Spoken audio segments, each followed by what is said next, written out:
భక్తి భాస్కర ప్రేక్షకులకు నమస్కారం.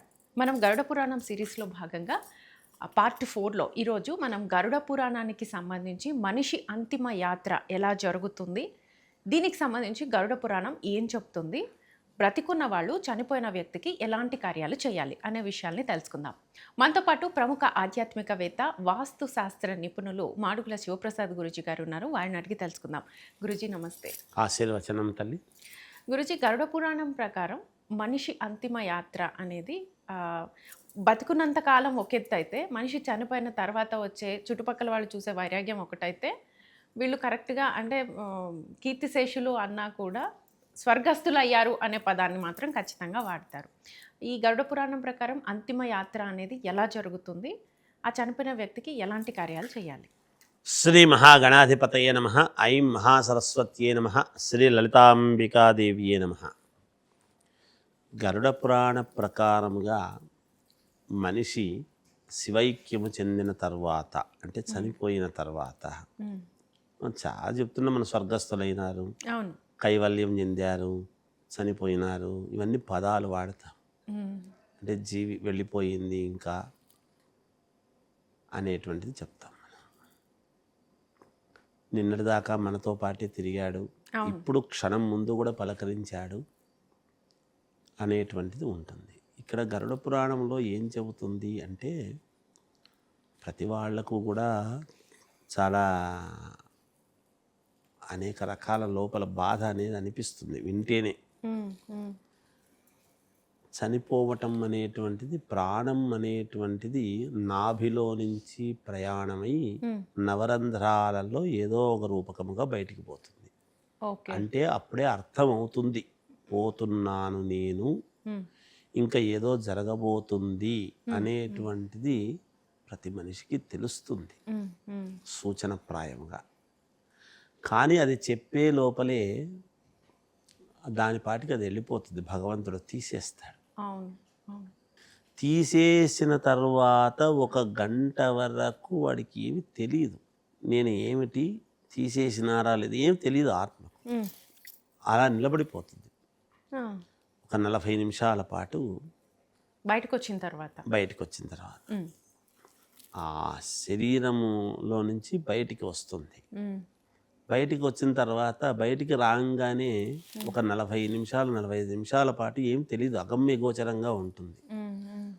మనము నిద్రపోతున్నప్పుడు కలలో కదా, కలలు అంటూ ఎలా అయితే ఉంటామో, ఏదో జరుగుతుంది అనేటువంటిది ఉంటుంది.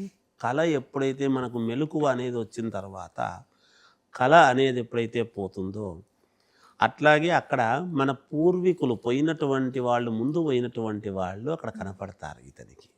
ఈ చనిపోయినటువంటి వాళ్ళు ఆత్మకు వీళ్ళకంటే ముందు పోయినటువంటి వాళ్ళు కనపడతారని చెప్తోన్నది గరుడ పురాణం. ఇంకొక్కొక్కరు రావడము, అయ్యో పోయినాడు అని ఏడవటము, చుట్టూ ఉండటము, చుట్టూ చేరటము, చెందటము, ఇవన్నీ జరుగుతాయి. ఎప్పుడైతే ఏడుస్తూ ఉంటారో వాడు దాంట్లోకి నేను ఇక్కడే ఉన్నాను, ఎక్కడికి వెళ్ళలేదు అని చెప్పడానికి ప్రయత్నం చేయడము, అరవటము, చేయటము, ఇలా పట్టుకొని అనటము.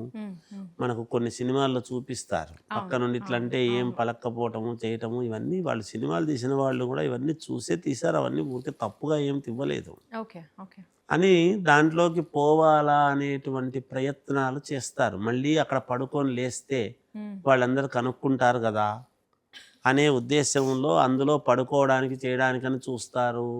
లేస్తే వాడు కూడా పక్కకు వస్తుంటాడు, అందరినీ పలకరించాలని చూస్తారు, అందరూ వస్తుంటారు, ఏడుస్తూ ఉంటారు, అరే అందరూ వస్తున్నారే ఒక్కొక్కరు అనేటువంటి విధానం. కానీ లేకపోతే పోతే పోయినాళ్లే, పీడ పోయిందిలే అనుకున్నటువంటి వాడికి రాకపోతే ఎవరు రాలేదు చూడు అనేటువంటి బాధ కానీ అనేక రకాలుగా ఉంటారు.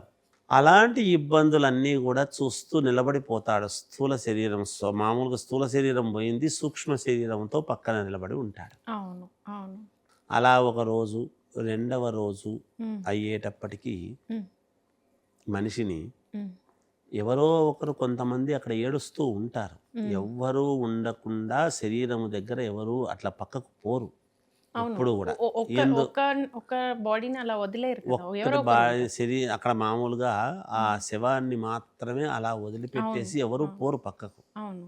ఎందుకు అంటే ఉమ్, ఇతరత్రా అవి ఏమైనా అందులోకి దొందుకునేటువంటి అవకాశము ఉంటుంది అనే భావనతోనే ఎప్పుడైతే చనిపోయినాడు అనేటువంటిది తెలుస్తుందో వెంటనే వాళ్ళు చేసేది ఏమిటి అంటే బొటనవేళ్ళు కట్టడం, అవును.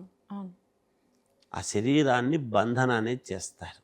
ఈ చేతి బొటనవేళ్ళు కూడా కట్టేయడము, ఉమ్, ఉమ్, ముక్కుల్లో నుంచి కానీ కళ్ళు మూసేస్తారు, కళ్ళల్లో నుంచి కానీ లోపలికి, చెవుల్లో నుంచి కానీ లోపలికి పోకుండా, అంటే నవరంధ్రాల్లో నుంచి మీరు అంటున్నారు. ఎక్కడ పోకుండా ఉండటానికి దూది అది పెట్టేసేసి, ఎటువంటి ఇది దుష్టము అక్కడ చుట్టుపక్కల ఈ దీంట్లో నుంచి బాడీలో నుంచి ఎటువంటి దుర్వాసన అనేటువంటిది రాకూడదు అని అగరబత్తీలు వెలిగించి పెట్టి ఉమ్, చేసి ఇవన్నీ చేస్తారు. ఉమ్, ఈ కట్టడం వలన చేసేటువంటి దాని వలన బొటనవేళ్ళు కట్టడం వల్ల ఏమవుతుంది అంటే ఇతరత్రా ఇంకొకటి ఇందులోకి దొందుకోకుండా ఉండటం అనేటువంటిది జరగడం కోసమని కట్టేస్తారు. ఉమ్, ఉమ్, అది కట్టడంలో కూడా ఆంతర్యం, ఉమ్, అది మనకు గరుడ పురాణమే చెబుతూ ఉన్నది. ఎందువల్ల కడతారు, ఏమిటి, ఉమ్, ఎందుకు చేయాల్సి వస్తూ ఉన్నది, ఉమ్, ఎందుకు ఆ వెదురు బొంగుల మీద తీసుకువెళతాము, ఉమ్, ఎందుకు తెల్లటి వస్త్రము పరిచి ఒకే వస్త్రం ఏక వస్త్రం మీద మళ్ళీ తిప్పి కట్టేసి, అవును. అవును. ఇంకా చివరికి మామూలుగా నోట్లో కాస్త గింజలు, అవి చివరి గింజలు అన్నమాట, అవి బియ్యపు వేయటము, గింజలు ధాన్యం వేస్తారు బియ్యపు కదా. గింజలు అవి వేయటము ఉమ్, చేయటము ఇవన్నీ చేసి, ఇంకా ఏం చెప్తున్నాడు గరుడ పురాణంలో శాస్త్రంలో అంటే గడప వరకు భార్య అంతవరకే, గడప దాటి రాదు, బయటికి రాలేదు. ఉమ్, ఉమ్, శ్మశానం వరకు బంధువులు, ఉమ్, అంతే. ఇక్కడ మనకు రెండు, జాతాశౌచము మృతాశౌచము అని రెండు ఉంటాయి ఓకే. ఓకే. ఎప్పుడు కూడా. ఉమ్, ఇంట్లో జన్మించినప్పుడు కూడా 10 రోజుల్లోనే మనం 11 రోజులు 11 రోజులు పుణ్యాహవచనం అని చేస్తాం, పుణ్యపురుడు అనేటువంటిది వస్తుంది. ఉమ్, అలాగే చనిపోయిన తర్వాత మైల అనేటువంటిది ఒకటి వస్తుంది, అది పుణ్యపురుడు, అది మైలనే ఇది మైలనే. అశౌచము అంటే జాత అశౌచము మృతాశౌచము, ఉమ్, చనిపోయిన తర్వాత వచ్చేది మృతుని యొక్క అశౌచం. ఉమ్, పుట్టినప్పుడు పుట్టినాడు కాబట్టి జాత అశౌచము అని చెప్తాం. ఉమ్, ఈ 10 రోజుల పాటు ఈ చనిపోయిన తర్వాత చేసేటువంటి విధానము, ఇక్కడ చేసేటువంటి క్రియలు ఇవన్నీ కూడా ఆత్మకు కొంచెం చేయాల్సినటువంటి విధానంతో చేయాల్సినటువంటి పనులు ఎప్పుడైతే చేస్తూ ఉంటారో అవన్నీ జరుగుతాయి. ఓకే. ఓకే. ఎప్పుడైతే శ్మశానానికి తీసుకువెళ్ళి భగవంతుడి యొక్క అనుగ్రహం మనకి ఇచ్చినటువంటి వరం ఏమిటి అంటే ఆ శరీరాన్ని వెంటనే బూడిద చేసేయటం. ఉమ్, ఎప్పుడైతే శరీరాన్ని బూడిద చేసి బ్రహ్మ కపాలము అనేటువంటిది, ఎప్పుడైతే కపాల మోక్షం అనేటువంటిది ఉంటుంది, అవును. అవును. అది జరిగిన తర్వాత వెనక్కు తిరిగి చూడకుండా ఎవరి ఇళ్లకు వాళ్ళు వచ్చేస్తారు. అంతవరకు ఏమీ తినకూడదు, చేయకూడదు అనేటువంటిది కూడా ఉంటుంది. ఇంట్లో పొయ్యి వెలగదు, తినరాదు. ఆ వీధిలోనే ఎవరు కూడా తినరు. వాళ్ళ ఇంట్లో కొంచెం ఇది ఉంది అనేటప్పటికీ పక్క వాళ్ళు, చుట్టుపక్కల వాళ్ళు కూడా తొందరగా తీసేస్తే మంచిది అనేటువంటి ధోరణితోనే ఎవరు తినకూడదు. ఎందుకంటే అక్కడ పక్కనే అది పెట్టుకొని వీధిలో ఎలా ఎదురింటి వాళ్ళు కావచ్చు, పక్కింటి వాళ్ళు కావచ్చు. అందుకని అక్కడ ఆ ఇంట్లో చేయకోకుండా పక్కన ఇంకా కొంచెం దూరంగా ఎవరింట్లో అన్నా కొంచెం కాఫీలు ఏవో చూడండి అని కొంచెం ఇస్తూ ఉంటారు. స్నానము అంతా చేసి వచ్చిన తర్వాత ఒక దీపము అనేటువంటిది వెలిగించిన తర్వాత అప్పుడు ఏదో వాళ్ళు తినడం చేయడం, ఎవరి పాటికి వాళ్ళు దీపాన్ని చూడకుండా వెళ్ళిపోవటము వచ్చిన వాళ్ళందరూ. అంతే. ఇంకా అక్కడి నుంచి అంతే, ఇంక పోయిందంటే ఇంక ఏం చేయగలిగింది ఏమి లేదు. ఆ అంతిమయాత్ర అనేటువంటిది ఎంతవరకు అంటే మనిషి ఆ ఉన్నంత వరకు వేరు, మనిషి పోయిన తర్వాత ఆ శరీరాన్ని తీసుకుపోయి అక్కడ చేసేంత వరకే అంతిమయాత్ర. ఇంక అంతవరకే వాళ్ళ ఇదంతా ఉంటుంది తప్ప ఇంకెవరిది ఏమీ ఉండదు. అక్కడ కూడా తన శరీరము చుట్టూ తన యొక్క ఆత్మ ప్రేతకల్పం అనేటువంటి దాంట్లో చెప్తాడు. తన చుట్టూ కాసిన చుట్టూ తిరుగుతూ ఉంటుందంట. ఏమిటి, అందరూ వెళ్ళిపోయినారు, ఎవరూ లేరు అంటే ఇలాంటి ప్రేతాత్మలు ఇంకా కొన్ని అక్కడ ఉండేటువంటివి వాటితో పాటు చూస్తూ ఉంటాయి. ఆహా! ఓకే. అవన్నీ వీడిని కొత్తగా వచ్చినాడే వీడెవడో కొత్తవాడు అనేటువంటివి చూస్తాయి, చేస్తాయి అనేటువంటి ఇది కూడా ఉన్నది. హ్మ్. హ్మ్. హ్మ్. ఏమిటి నా పరిస్థితి? నేను ఎందుకు ఇలా? అప్పుడు యమభటులు అక్కడి నుంచి పిలుచకపోవటానికి రావటం, ఒక రకమైనటువంటి గొంతుతో పద పద ఇంకా హ్మ్. అనేటువంటి విధానంతో నడిపించుకొని వెళ్ళటం అనేటువంటిది జరుగుతుంది. ఓకే. ఓకే. అంటే ఇది ఇక్కడ మూడో రోజా మీరు చెప్పింది? మామూలుగా ఇది అంటారు, ఇక పిలుచకపోరు అనమాట. యమభటులు రావటం చేయడం అంతా జరుగుతుంది, ఉంటుంది ఈ వ్యవస్థ హ్మ్. అంతా కూడా. హ్మ్. ఎందుకంటే ఈ 10 రోజుల కార్యక్రమము జరగాలి కదా. హ్మ్. 10 రోజుల తర్వాత తీసుకువెళ్తారు హ్మ్. యమధర్మరాజు, ఆహా!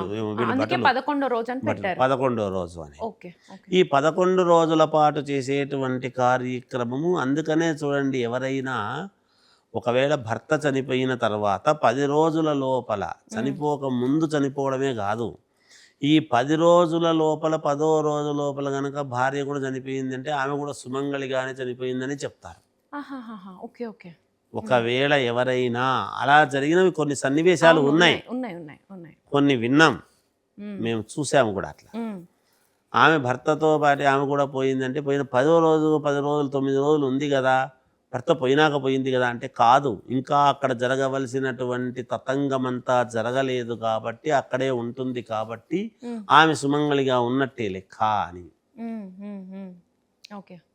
అందువలన ఆ 10 రోజుల పాటు జరగవలసినటువంటి కార్యక్రమాలు చేస్తారు శాస్త్రోక్తముగా. ఆ శాస్త్రములో ఏమి చెప్పబడిందో, ఎలా చేయాలని చెప్పబడిందో అలా చేస్తే హ్మ్. అప్పుడు ఇక్కడ ప్రయాణం సాగించటానికి అవకాశం ఏర్పడుతుంది. ఓకే. భటులు పిలుచుకొచ్చి ఇది అంతిమయాత్ర అని మీరు అన్నదానికి గాను, హ్మ్. హ్మ్. ఈ అంతిమం అంటే ఏమిటి? ఇంకా అక్కడికి అయిపోయింది హ్మ్. జీవితం, ఏది ఉండదు. వాడు నిశ్చేషుడు, నేను సంపద ఇక్కడే వదిలిపెడుతున్నా, తీసుకోవడానికని చూస్తాడు, ఏది తీసుకోలేడు. అవును. అవును. ఏది ఎవరిని పలకరిస్తామన్నా వాళ్ళ మాటలు వీడు వింటాడు కానీ వీడి మాటలు వానికి ఏమి వినపడవు వాళ్ళకేమి. హ్మ్. హ్మ్. ఎవరు నన్ను పట్టించుకోలేదే అని అనుకుంటాడు. హ్మ్. నేను ఉన్నాను, ఎందుకు ఏడుస్తున్నావు అని భార్య, ఆమె కనపడితే కదా, పోయిన శరీరం అక్కడ ఉంది, ఆత్మ కనపడదు కదా. ఓకే. ఓకే. వీడు అలా గాలిలో నిలబడి అందరితో పాటి అరణ్య రోదనతో చూస్తూ చేస్తూ తన శరీరాన్ని అందరు ఇది చేస్తున్నారే, తీసుకుపోతున్నారే, హ్మ్. చెందుతున్నారే, ఇలా కట్టేస్తున్నారే తాళ్లతో, నన్ను కదలకుండా ఇలా కట్టేస్తున్నారే, ఇలా చేస్తున్నారే, నా జీవితం ఇలా అయిపోయిందే ఇక్కడ అనేటువంటి మీరంటున్నది బాధ, భౌతికంగా మానసికమైనటువంటి బాధ అంతా ఇంత కాదు, చాలా ఉంటుంది.